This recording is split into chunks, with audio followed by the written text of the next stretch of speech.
Hello, everybody. Welcome to another episode of Unlocked, where we talk about unlocking the potential of you, the people you work with, and the people you do life with. At the time of this recording, I'm offering all of you, yes, my lovely listeners, a free 15-minute communication coaching call. You come with some kind of communication problem, and I give you a solution. My calendar link is in the show notes, so check that out. If you ever wanted to turn on this episode and think, how am I going to learn about productivity, loneliness, happiness, remote work, Die Hard, Indiana Jones, Hollywood? Like, how am I going to learn about all those things in one episode? Oh, you just wait. Because Stephen Puri is going to enlighten us with all of those things. Yeah, it's a doozy of an episode, y'all. We get psychological, we get practical, we get all kinds of things in this episode that make it a lot of fun. Stephen Puri has been a senior executive at 2 motion picture studios, and he's raised $21 million of venture capital and run 3 tech companies with 1 successful exit. There's a few different things you're going to learn, and that kind of downplays a little bit of his pedigree and the things that he's done in his life and some things he's about to do. We're going to talk about his new productivity tool. And we start out talking about, it's just another productivity tool. Well, it might not be. So give it a whirl. Give this episode a listen, and let's go.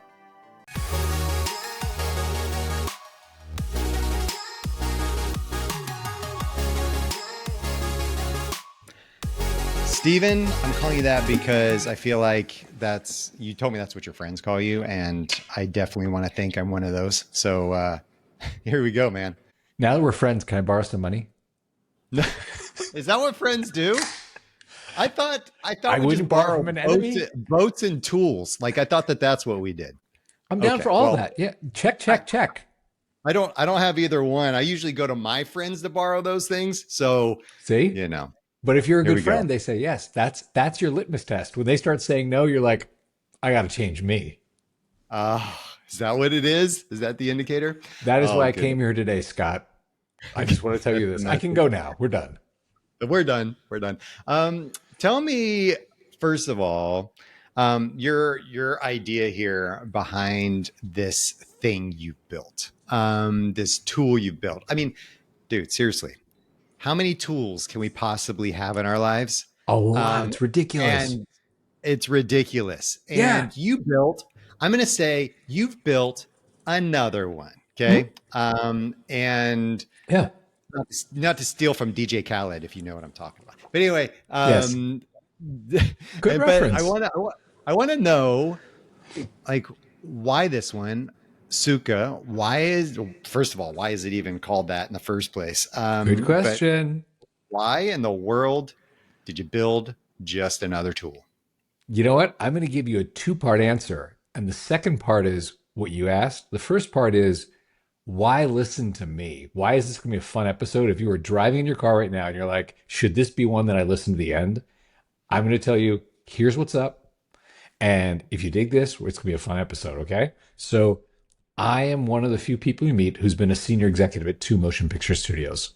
So I've worked on a bunch of summer movies you've probably seen. The Die Hard franchise, the Wolverine franchise. I used to produce computer graphics, produce the digital visual effects for like Independence Day. We won the Academy Award for that. True Lies and Seven and Braveheart, a whole bunch of stuff, right? And I also came up as a software engineer. That's actually how I sort of fell ass backwards into film. Was my parents were both engineers at IBM. I was a little code monkey, and I got into film by doing digital film, and then ended up being a senior executive at Fox and DreamWorks and stuff like that, right? So I run tech companies now, and what I learned about remote work, a lot of this stuff is solved in film. Film has been doing it for 100 years, but it's never called remote work. You don't call pre-production like the hybrid era of our film. It'd be weird, right? But a couple of years ago, Zoom became a verb, and everyone went, ooh, maybe we don't sit in this cubicle 5 days a week, 10 hours a day. And whether you're talking about distributed, asynchronous, or whatever, there's some fun principles from film that actually help leaders be effective and draw the best out of the teams, as well as if you're an IC and you're just trying to like up level your own game. So that was really for me the impetus of, okay, how do I take the things that I've learned and couple them with some of the smart people have written? You know, when you read Mihai's book on flow, and you read Cal Newport, and you read Clear, and you read Nir's book, like they have very common principles. Read the top 12 books and you realize it's about the same 5 or 6 things you can do. They all have different words for it to sell you their book, right? So all that said, what I built is this. It is a simple website that when you start work in the morning, open it up, hit play. It helps you stay on track. And if you use it, I can tell you across 500,000 tasks that have been done, you will finish in probably 50 to 60% of the time you thought you needed, simply because it helps you stay focused, stay healthy, take breaks, which are productive, not counterproductive. It's hold beautiful music. up, Steven. Hold up. Yeah. Take a break. I know, right? What? Like, yes. Right? In the world of just my meeting goes to 9:59. I have another one at 10, and then 10:59. I have another one at 11. Like, right. Take a break. Yeah. Yeah. Or even your meeting goes to 10:53 and you think in these 7 minutes, I'm going to go do work. Right. Yeah. So again, for example, you know, deep work, something that Cal Newport, a term he's popularized a lot. And, you know, Mihai's book on flow, like to do the work that actually moves your life forward, or to encourage your team to do the work that moves your company forward. That happens in blocks. That is not, hey man, let's have 4 Zoom meetings spaced out an hour apart today. But in between, like, could you create the feature that scales our growth like 10x? That would be awesome, right? That's bullshit. Never gonna happen. Yeah, in your free time when you know exactly. Well, actually, you know what? Your whole day is gonna be full of meetings. So can you do that like tonight after your kids go to bed? Right. How about Scott, that? It's just, if you want to succeed, there are great smart people who've written, here's how to do it. And I happen to have created a platform and watched a lot of people use it. And here's the thing is, for example, focus. That ability to say, oh, I did something of meaning.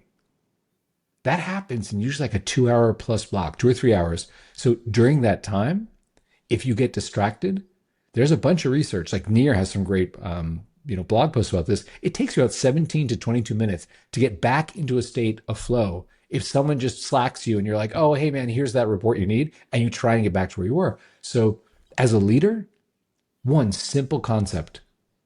If you want your team to do something great and you've hired the right people, give them a block of time to do that.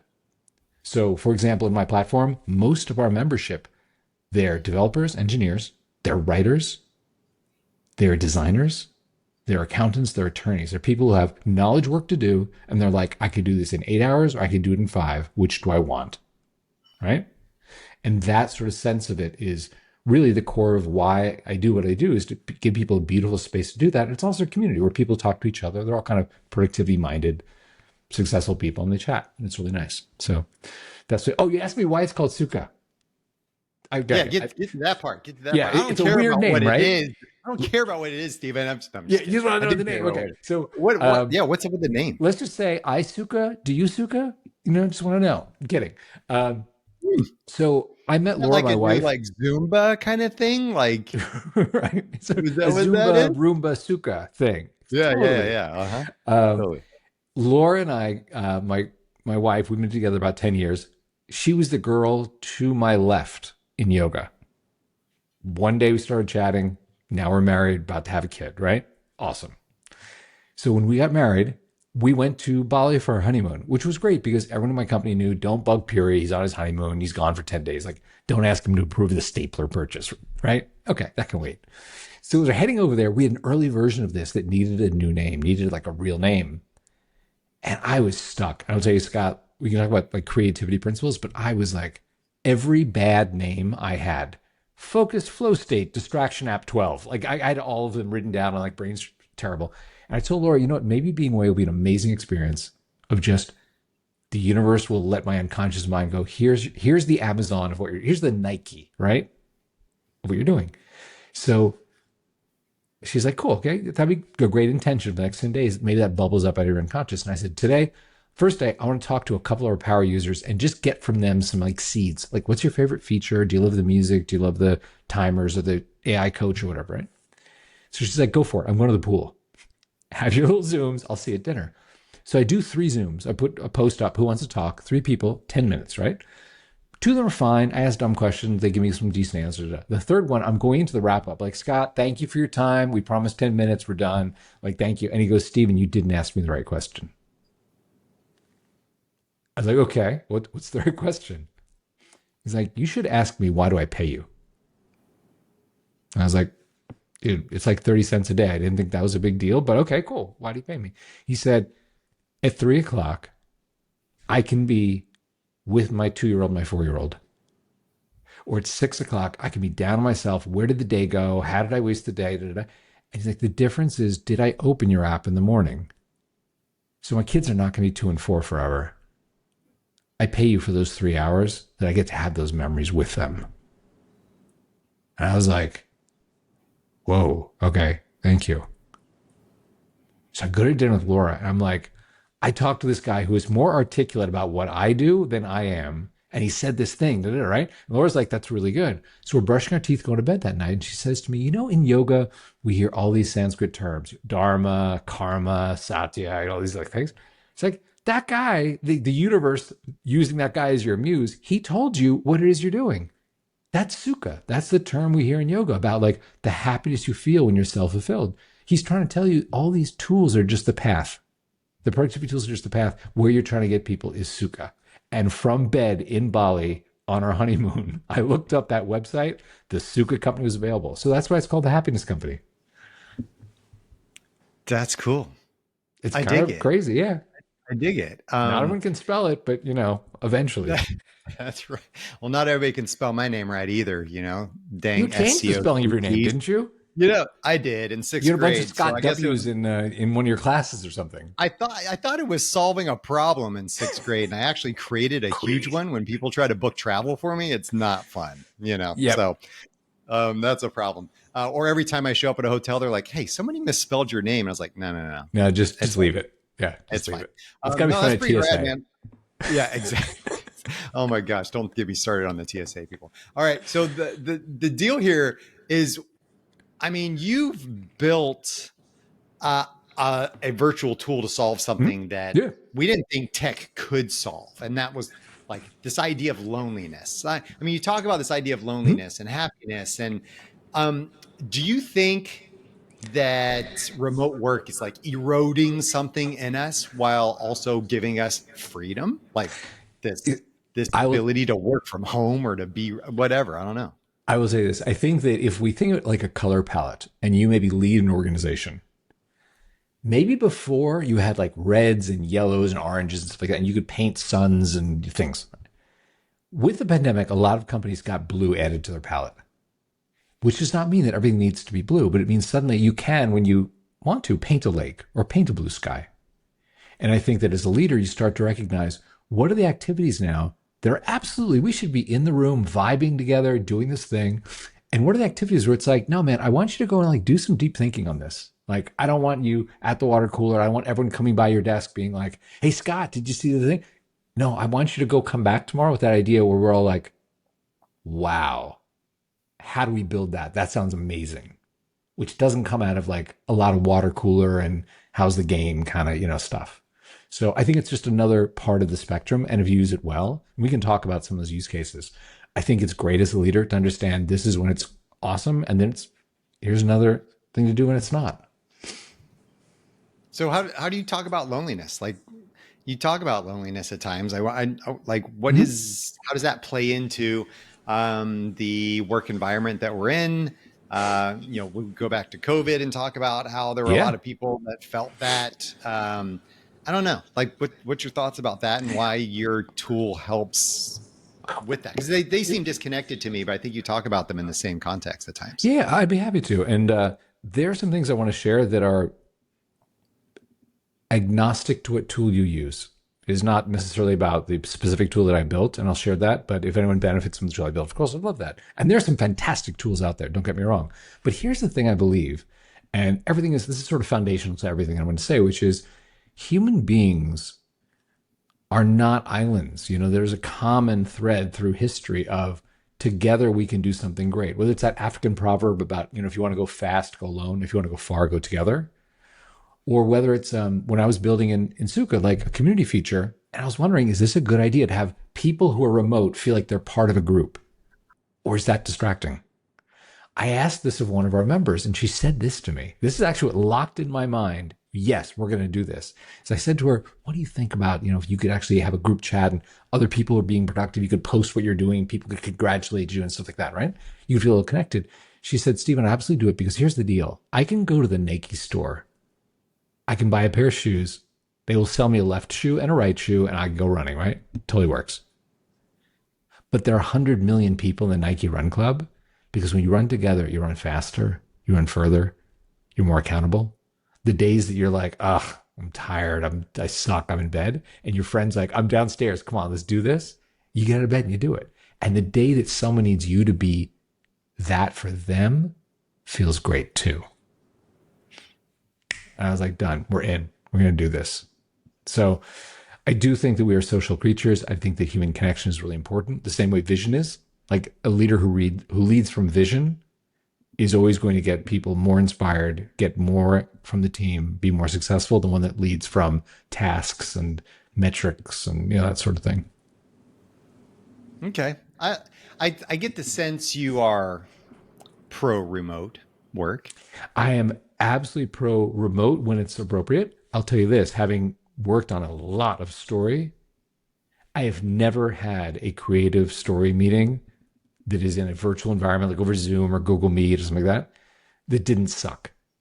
There is nothing for me about that kind of activity of going like, Scott, I don't know, the hero's got the sword, but then there's the bow and the dragon's in the other room. And how do we get him from one cave to the other? There's nothing like being in the room and vibing and you like lighting up and going, oh my God, what you should do is this. Like on a Zoom call, and this is Zoom, and I know it's appropriate for this, but it just doesn't, there's something about that energy of being there where you're like, like I got to work with, Damon who did Lost and, Aliens like that, Alex and Bob, Transformers, Billy Ray, like great writers. And sometimes you just want to get together in their living room or go to a coffee shop or go to a conference room. And I don't think there's a replacement for that. Not that I've seen. And maybe if I were 20 years old right now and I was growing up in a world of, I just live on TikTok, I'm sending snaps, I am completely virtual, maybe I'd feel differently. But I think it's a human thing more than a generational thing. It is a human thing. And I agree with you that there's a certain energy that we get in the room. I mean, you and I can have a hard conversation via video chat, right? Yeah. But there's something missing. And I agree. It's hard. It's like I can do a virtual speaking gig via virtual, right? And it's like, but it's just not the same as being there, feeling the energy, giving off the vibe, and feeling from each other, which I think is the thing that we miss. And I don't know. I think that's something that's really critical. I agree with you. And you know what? There are scientific ways to try to quantify that.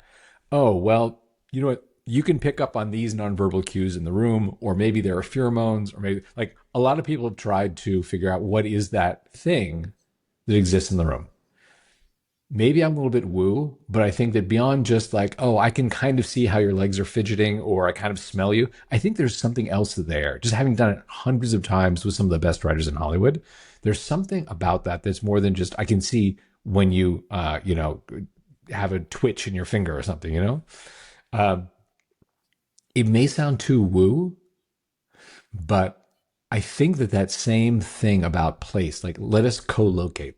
This activity right now feels like a great one for us to do together, as opposed to, I want to go off and write my blog post and I really don't want you breathing down my neck when I'm doing it, right? Those are different things. So related to that is this concept of spaces.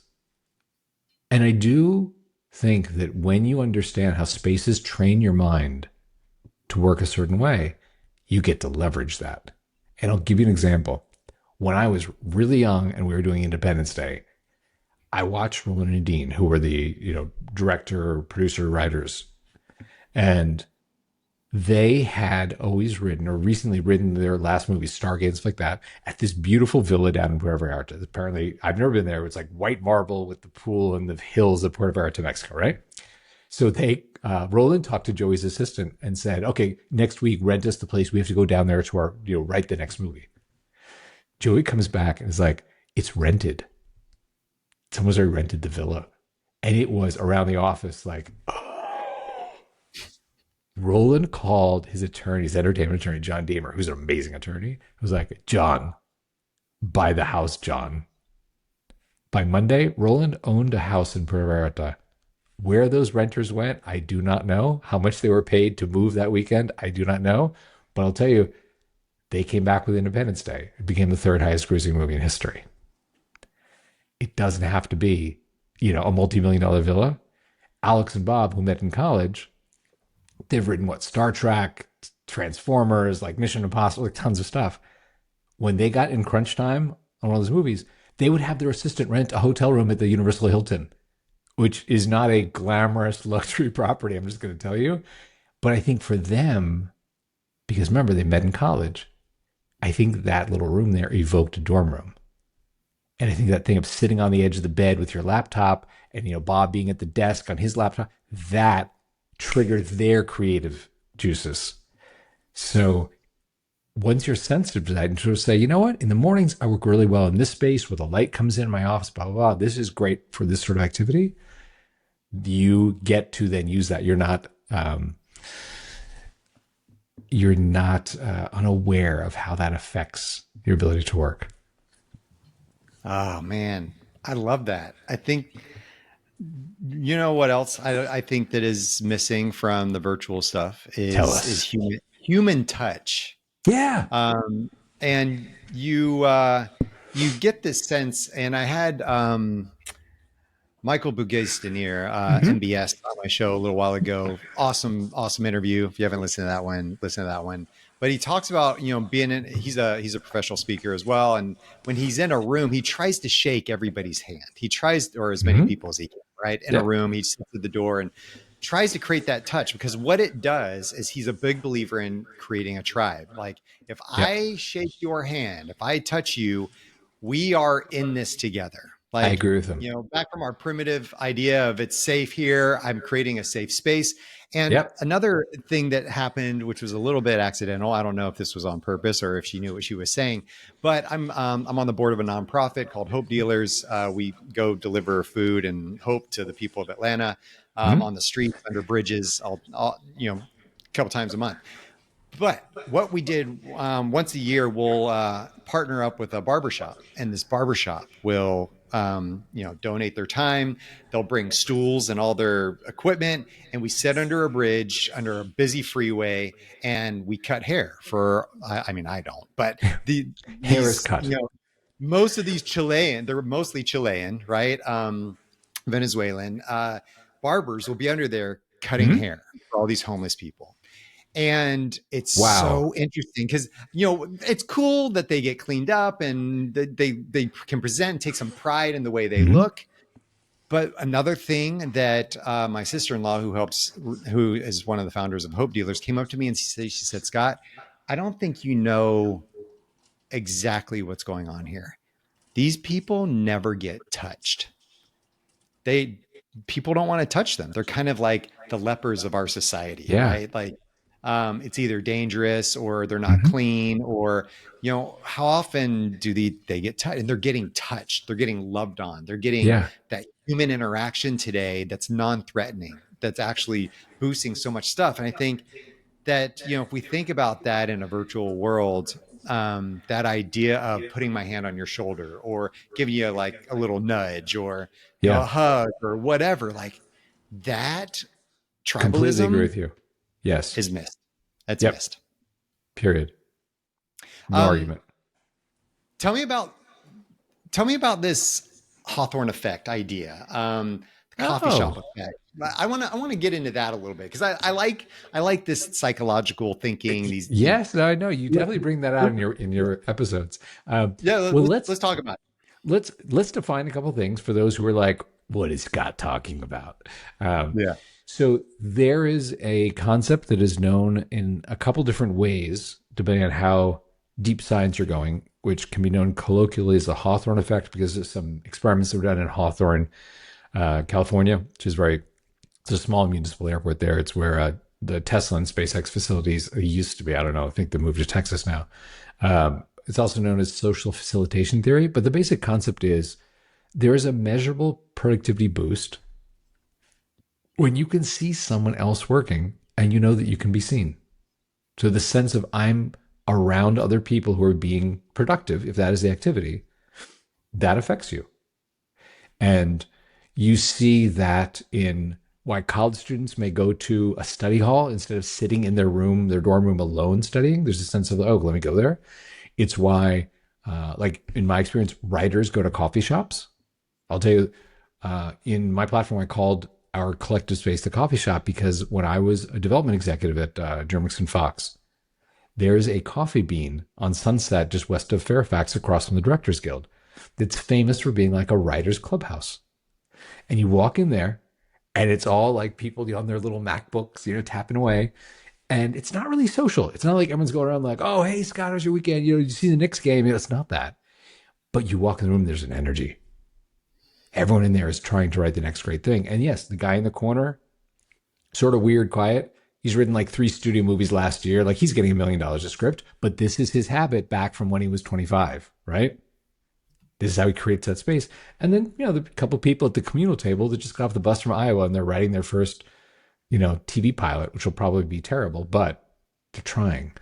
And that concept of when you're around a group of people trying to do the same thing, trying to do something great, it affects you. That's cool. I was just thinking about this. And my wife is, she just got a new job at a hospital as a nurse, and she has to go for the world. She is trying. And that's cool. Believe me, when she gets back from telling me about her day, I'm like, you definitely don't get paid enough. Like what you just did today is, I don't know. I could, anyway, that's but, cool. Part of her training is, and I don't know if every hospital system's like this, she has to go through all these online modules and they are poorly designed and it is grueling. She is not a sit and stare at a screen and read a bunch of text type of learner at all. And just this week, Stephen, I asked, how many hours did you actually sit in front of your screen and have to go through these modules? 22 hours. Of sitting in front of a screen. And that's just this week. Okay. It's like sucking her soul dry. And she got done last night and she's good. And I asked her yesterday, and I don't know what prompted this, but it kind of goes into this. I said, do you want me? Because I know that she's what I call a connector in my world of the 5 voices personality type stuff. And that she really enjoys, she's an extrovert. She really enjoys the energy in the room. She gives energy. She responds to energy. And I said, do you want me to just come up here and work in this room with you? Like, I won't talk to you. I won't say anything. I won't ask you to do anything. Like, I'm just going to be here and I'm going to work in the same room with you. And she's like, no. I need the door closed and whatever. Right. So it didn't actually happen, but I still believe that would have helped. Not only do I agree with you, but I've noticed in my own personal work, there are some activities I do that I absolutely benefit from, like, oh, I'm going to go to a Starbucks and like do this there and just feel like I'm part of something. And there are activities where I'm like, Laura, my wife, I'm like, I'm going to be upstairs for like 3 hours and like, don't even WhatsApp me. Can you just like, let me go deep on my thing? I just need no energy around while I try to think on this thing that I don't know how to do. And it is, again, it's one of those things about you get to know yourself and understand how that works. I'll give you another example that's related to that, which is once you get to know yourself, there are some people, and I've watched thousands of them in our platform, that thrive on having their to-do list visible. They want to, I want to see what I'm doing, blah, blah, blah. I have a whole bunch of stuff.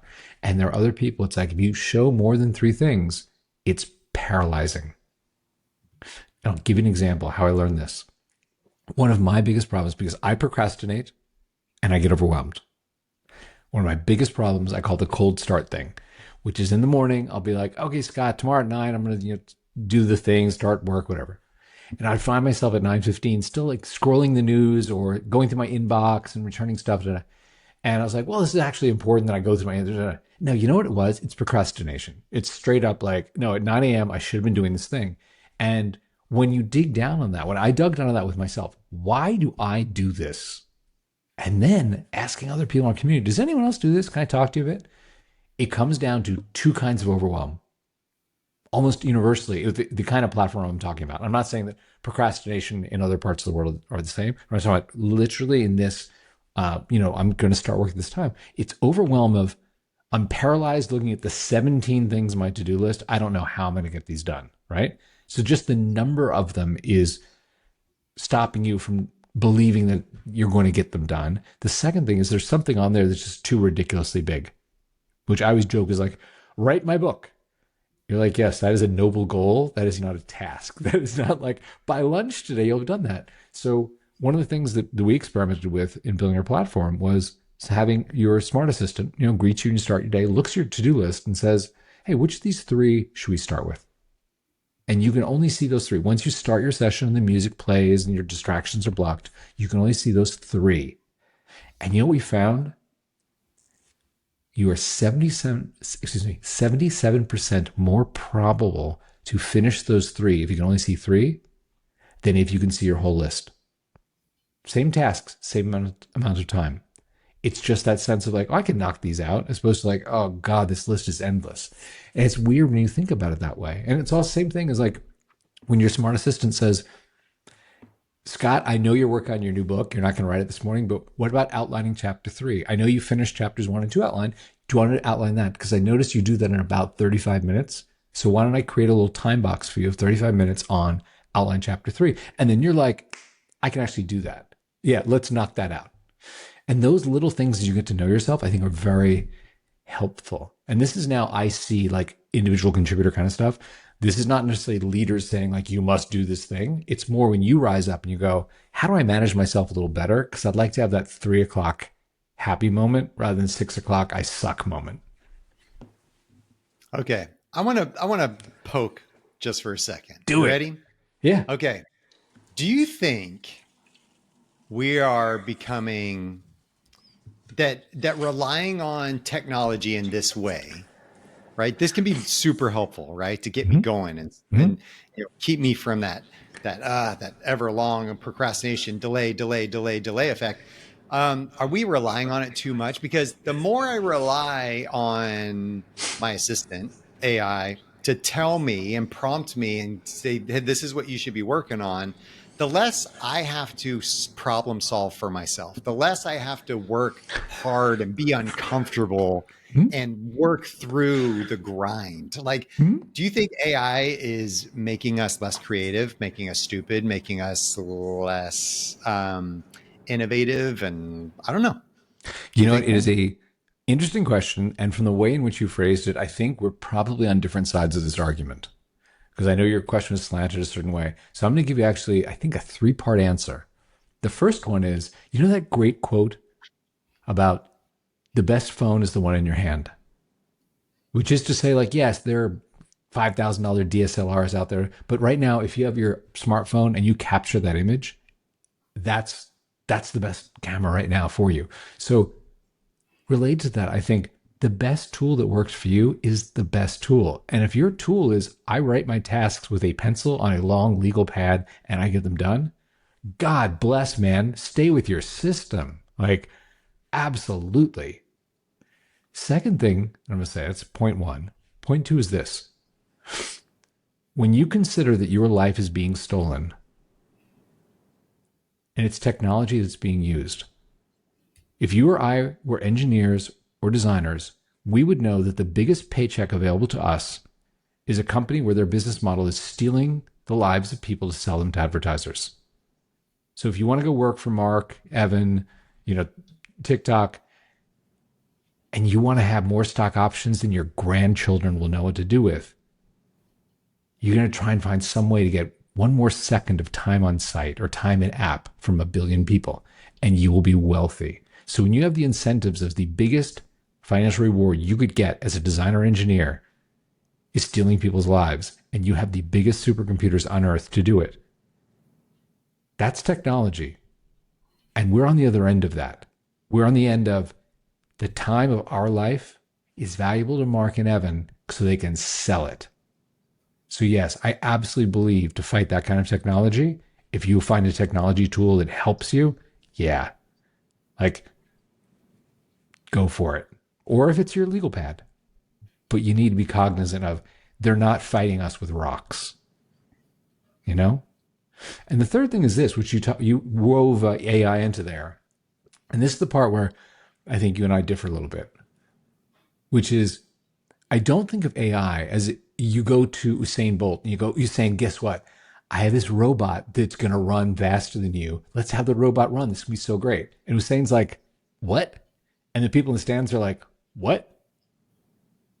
But I think when you do use AI to go, dude, I made a shoe that actually tailors to your toes and to how you press against them a little bit better. I think you could save a second. You could shave maybe 1 second off your time. Do you want to try that? That's about AI helping you to overperform. That's leveraging AI to go, let me do my absolute best. That I think is a great application of AI. Not, hey man, we have a robot that'll run the race. Cool, right? Uninteresting to me. Not interesting. And they Nope. actually did some studies. There was a study actually on that Yeah. where they were, I forgot what it was. And even when I heard it, but it was this idea of how interesting it would be to see robots race against each other and versus people.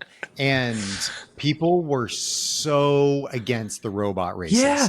Aren't you? because it is the human endurance, the push, the overcoming adversity, the breakdown of your human biology, and how you overcome that humanity flaw, I guess, if you want to call it, or just us Yeah. being human.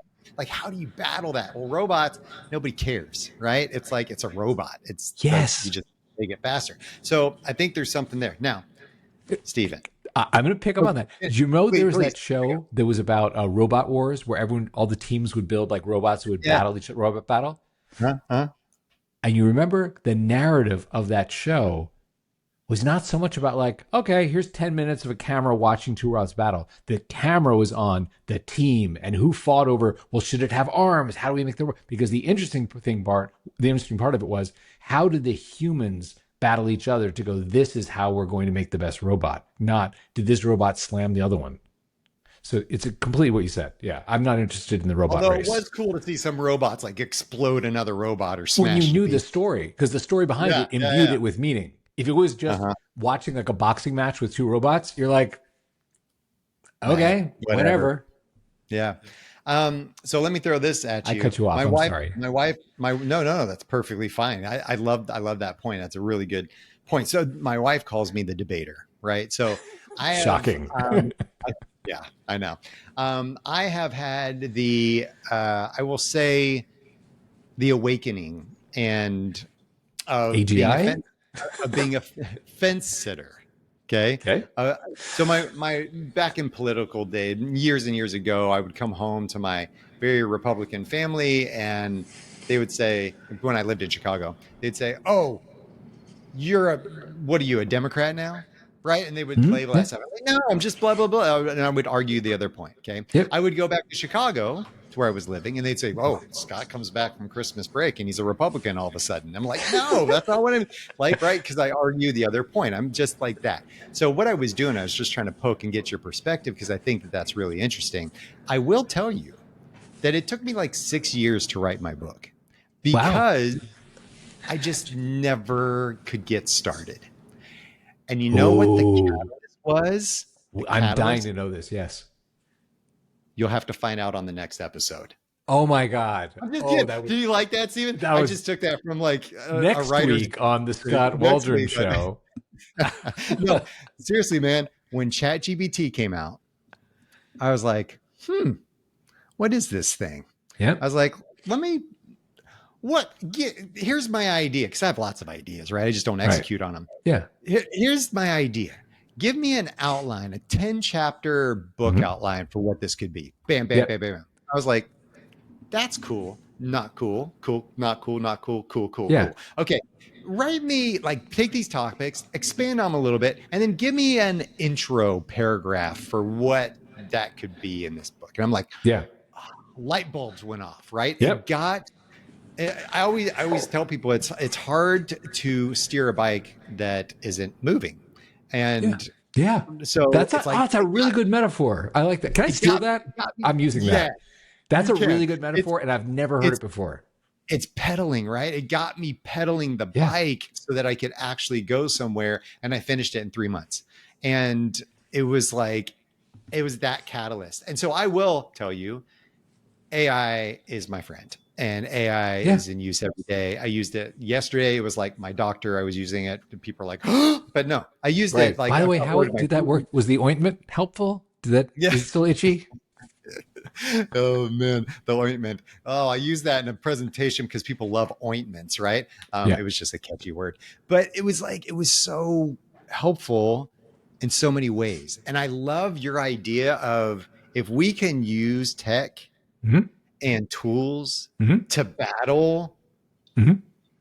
the tech and the tools that are stealing. What'd you say? What's the word? Yeah, they're stealing Something your our life. lives. Stealing your life, Yeah. dude. That's good. Like, can I Dude, use we that? have friends. Laura and I Stealing have your life. friends who are still at Meta and friends who used to be at like Twitter and some are at Yeah. TikTok. And I speak from just dinner parties where you're like, oh man, that's amazing. You got 100,000 stock options for doing this thing. And it's a very mixed feeling of like, are you actually making the world better? Because we're at dinner with your 4 and 6 year old. Are you actually making a better world for them? But I know you just made a whole bunch of money. So it's conflicting. Let us say that. It is conflicting. I mean, okay, here, you ready for that? I got this question for you. I was thinking before we did the interview, and I had this question. I wrote it out, and I Mm-hmm. said, and you ready? Here goes. I mean, it's Here the goes. idea that you went from like studios with like Mm-hmm. loud budgets, Yep. loud ideas, Yep. supporting people's folk, like, to quietly, so loud ideas, like, to quietly supporting people in their pajamas, basically. Yep. Like, I mean, the through line, I'm just so fascinated with this through line between Hollywood storytelling Mm-hmm. and mindful productivity. Mm-hmm. Like, what is that through line for you? I Like, think what you're asking in a certain way is what was like the inciting incident for kicking off this story of building this? And I'll tell you, it is very easy for me to explain that. When I was at DreamWorks, executive vice president with Kurt Norcy there on the studio lot, there was definitely a sense of go home tonight, make your thing 1% better.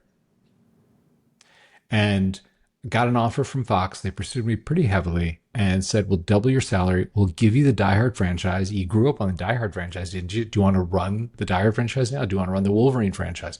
And some of those were very glittery objects. And I was like, how can I turn this down? And I went. And it was definitely a culture where I was miserable, with a capital miserable. It was a go home tonight. Can you make this 1% cheaper? And it was the kind of franchise mentality of, listen, man, if there's no film in the can, we kind of know by Sunday night it'll make this amount of money regardless. There are just that many film fans built in. So if you make it a little cheaper, the margins are better, and we don't really need to know if it's good or not.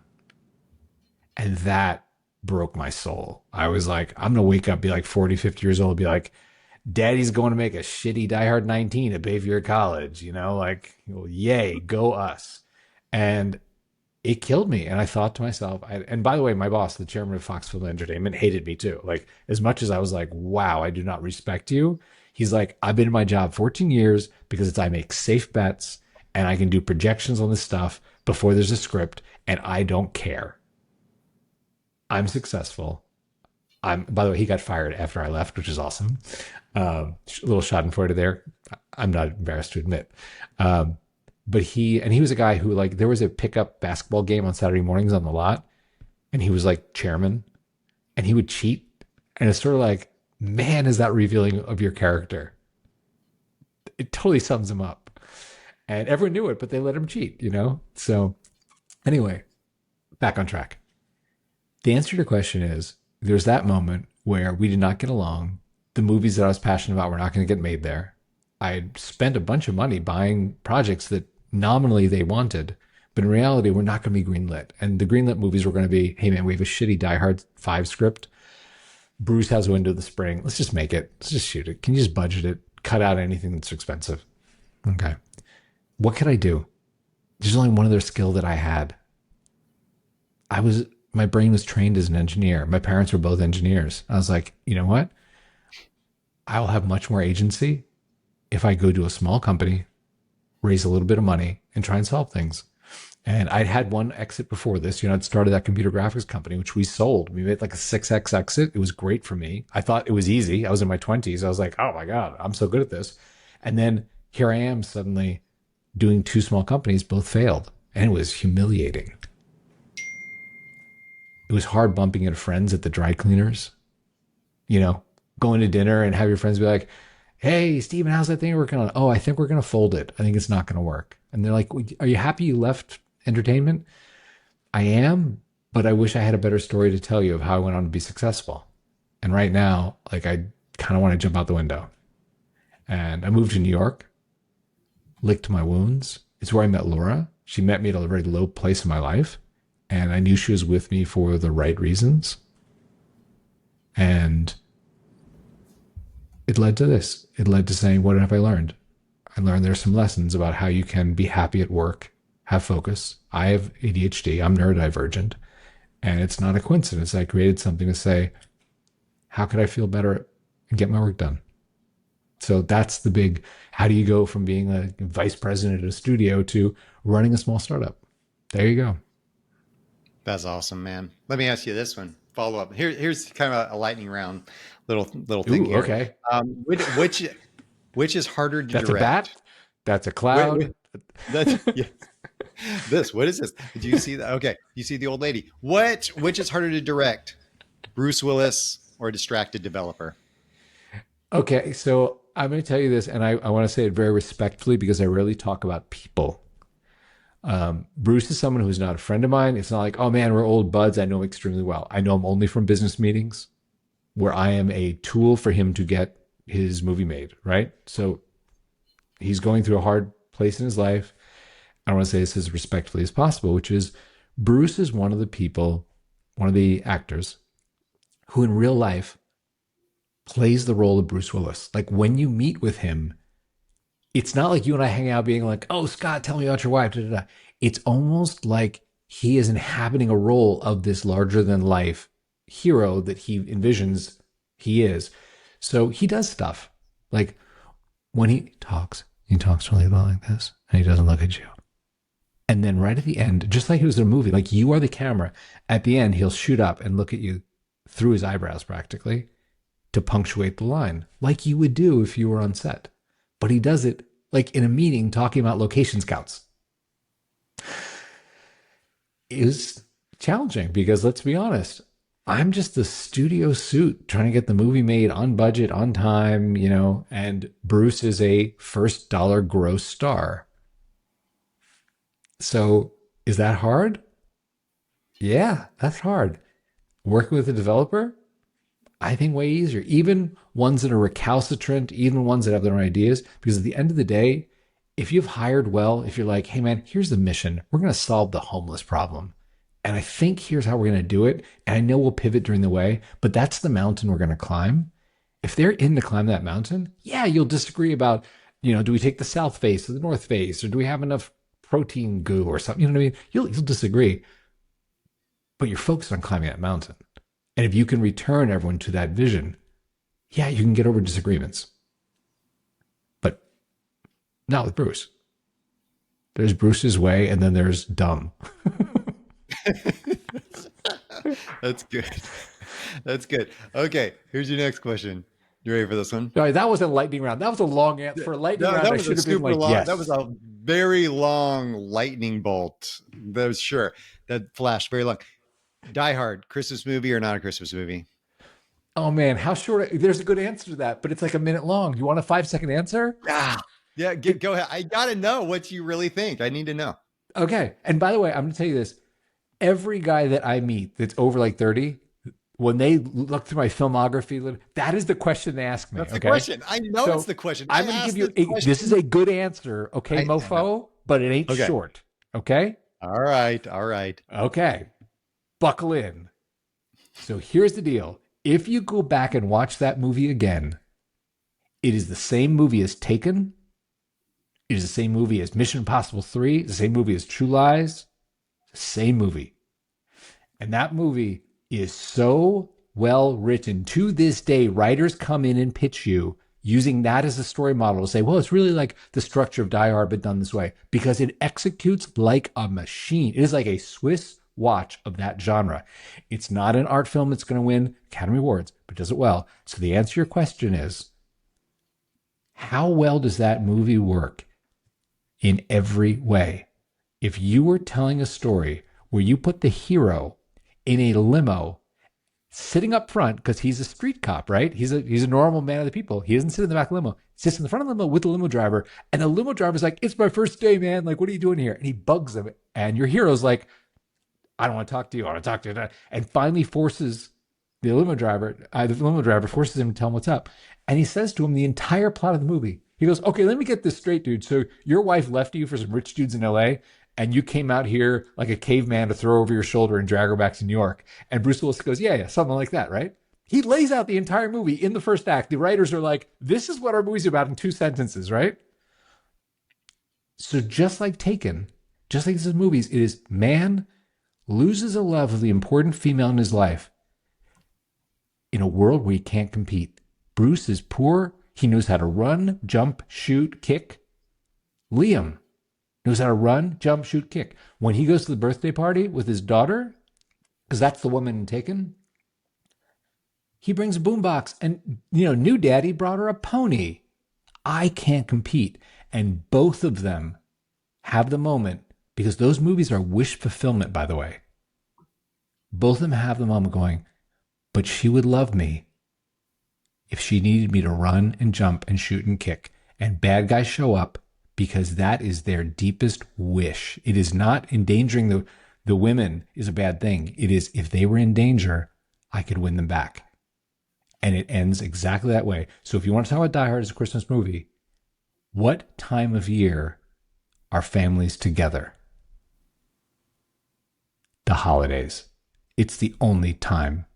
It is the best time to set a movie about a guy trying to unite his family.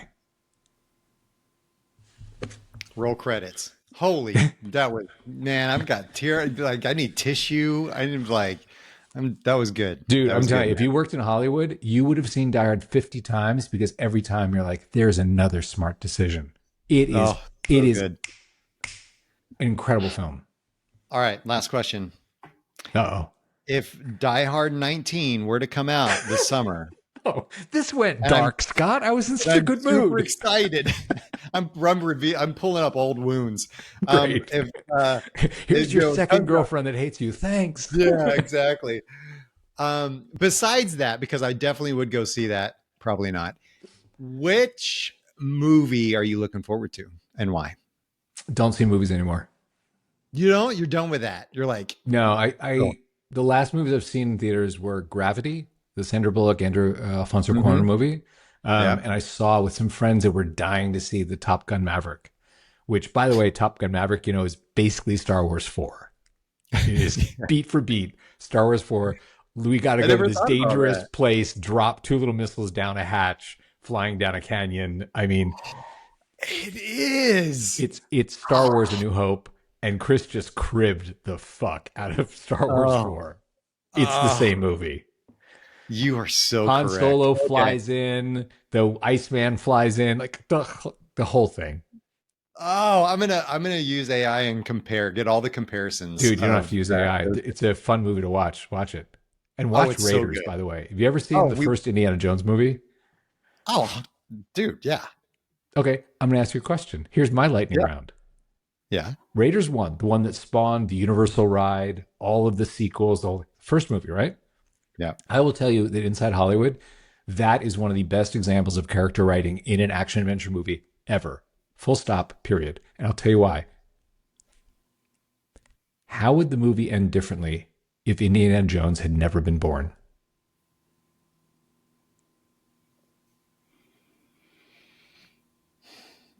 I don't know. That could be answered It on so many wouldn't. levels. No.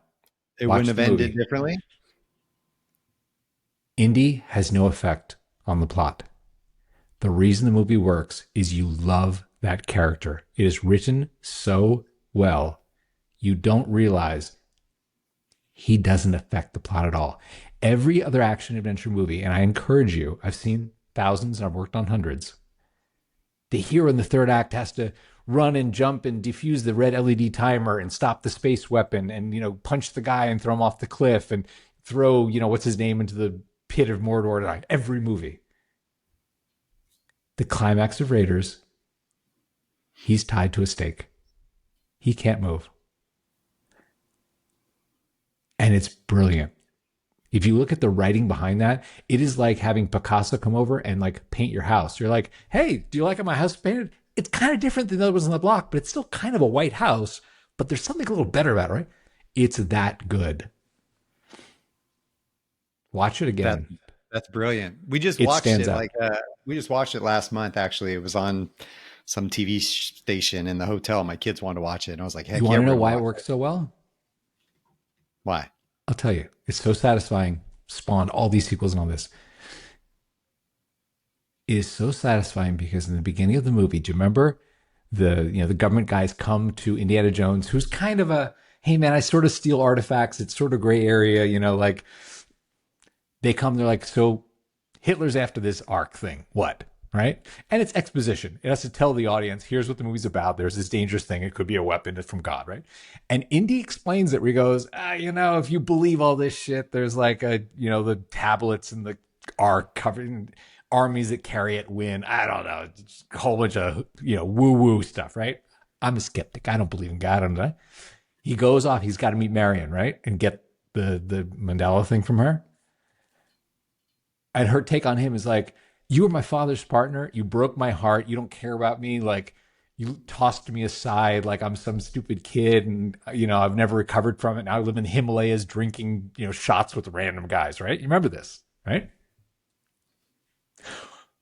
In the climax of this movie, this action movie, what does Indy do? What is the thing he does that pays off both those storylines in a way that is deep? What is it? He rescues the girl. How? Well, he fights some dudes in the bar. No. That's way earlier. Climax of the movie, he is tied Oh, okay. to a stake. Yeah. What does he do in the tells her climax of not the to movie? look. He says, "Don't look. Don't look Marion, at. Close your close eyes. your eyes. Close your Four eyes." Yeah. words. In those 4 words, he goes, you know what? I believe in God. He's coming. This is going to be bad. I love you. I'm going to save you. 4 words pay off those 2 storylines where you get it. He reveals who he is and what he cares about. And no one ever has try any other action movie, where in the end you're like, the hero's not actually going to shoot the gun. He's going to just kind of like talk a while. You can't name one. It's brilliant. That's amazing. I never thought about that, but That's that how is awesome. It's like a magic trick where you don't think about it. That is awesome. Yeah. Hey, how's that lightning round? I told you it was long. Oh but my it's a good gosh, answer. that was such a good lightning round for many reasons. This interview's gone on way too long because I'm so tired of talking to you, Stephen. Yeah, Can you done. tell? Oh, me too. I gotta go eat. No, man, this is awesome. Brilliant. I want to know, like, at the end of the day here, we've talked about these things. We've kind of gone off the rails, but it's been fun, entertaining, educational, Hopefully philosophical, like all the things, like we've gotten into it. What do you want people to take away though, from the idea of Hollywood, the idea of productivity, the idea of loneliness, of happiness, of like, what is the message you have for people? We are going to spend a bunch of our life doing something. We can call it productivity. We can call it work. We can, whatever it is, right? Your career.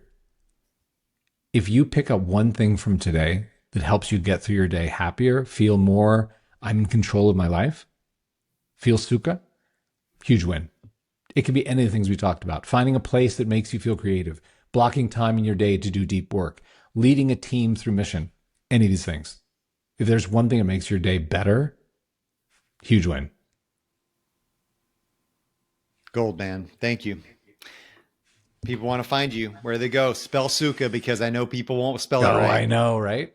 Number one, anyone has a question, they can email me. My email address is very public, Stephen at thesukha.co, the Sukha company, THESUKHA.co. Even if it's like, hey man, is there a blog I could read about Cal Newport thing you mentioned, or Nir's book or Mihai's book? Send me an email. I try to return every email in 24 hours if I'm not sick or traveling.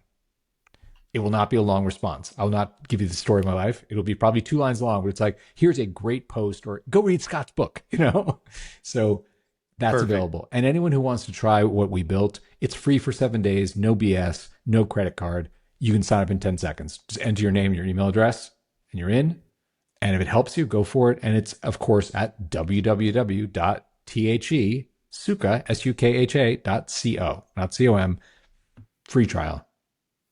That's my life. Simple, man.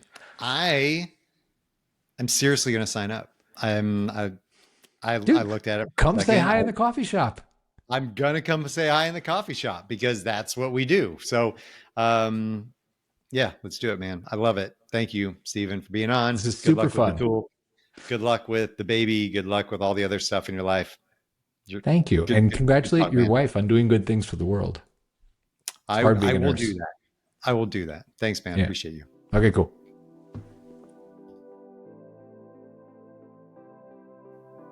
I know that we could just talk more about Die Hard and Indiana Jones and all these other movies and the philosophies behind them and the storylines. And I actually do love that stuff. But if we talked about this idea of productivity and how we can create human connection, how we can be more productive, how we can get in the mindset of creating spaces that allow us to be who we were designed to be, instead of being forced into a schedule, being forced into some kind of productivity ideology that doesn't work for us.